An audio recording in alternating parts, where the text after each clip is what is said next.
Huawei Nova 15 Pro and Ultra debut with Kirin 9010S, 6.84-inch LTPO OLED, 6500 mAh battery, and satellite features. Huawei just kicked off 20 weeks by dropping the Nova 15 series, and for the first time, we aren't just looking at a Pro model. Say hello to the Nova 15 Ultra. Huawei is moving away from the old pill camera islands and introducing the dazzling dual star design. On the Ultra, the lenses are arranged in a circular module that looks remarkably like a high-end watch, or if we're being honest, a more refined take on the iPhone 17 Pro. It's thin, it's textured, and it's clearly aimed at the fashion-forward crowd.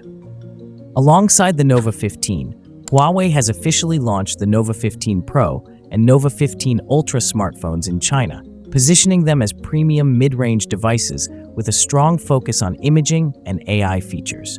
Both the Nova 15 Pro and Ultra feature a 6.84-inch OLED flat display with a resolution of 2856 x 20 pixels, 10.7 billion colors, and P3 wide color gamut. The panel supports 120 Hz LTPO adaptive refresh rate and reaches up to 4000 nits peak brightness. The Ultra version adds 2160 Hz high-frequency PWM dimming and enhanced Kunlun Glass protection with anti-reflective treatment. Huawei has also integrated AI HDR and dynamic eye care features across both models. But here's the big news: the silicon. Both models are powered by the Kirin 9010S. Huawei claims an 18% performance jump over the previous generation. While it might not beat the latest Snapdragon 8 Gen 5 in raw benchmarks, the optimization with HarmonyOS 6.0 makes it feel incredibly fluid. Gaming frame rates are more stable, and the AI-driven Xiaoyi assistant is now baked directly into the OS for real-time photo editing and system automation. In terms of camera specs, both phones debut Huawei's dual red maple imaging system.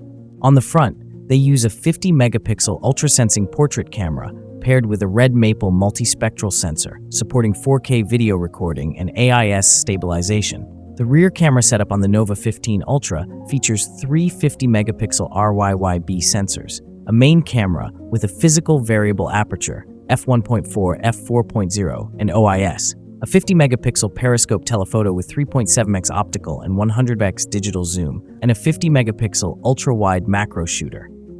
It also features a 1.5-megapixel red maple color sensor that enhances color reproduction.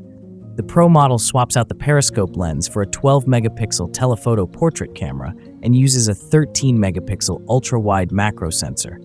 It also drops the variable aperture from the main lens. Both models house a 6500 mAh silicon-based battery. They support 100 wired Huawei Supercharged Turbo 3.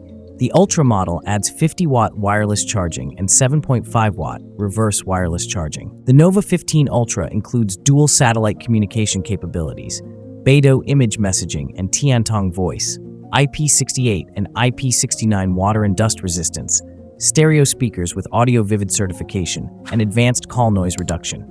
It also supports near-link digital car keys and lossless audio transmission up to 4.6 Mbps. The Pro model skips satellite voice communication, offers IP65 protection, and lacks wireless charging. Both phones support Wi-Fi 7+, Bluetooth 6.0, NFC, USB-C, and multi-band GNSS positioning. In a world where mid-rangers are getting more expensive, Huawei is betting that premium materials and satellite tech will keep them on top.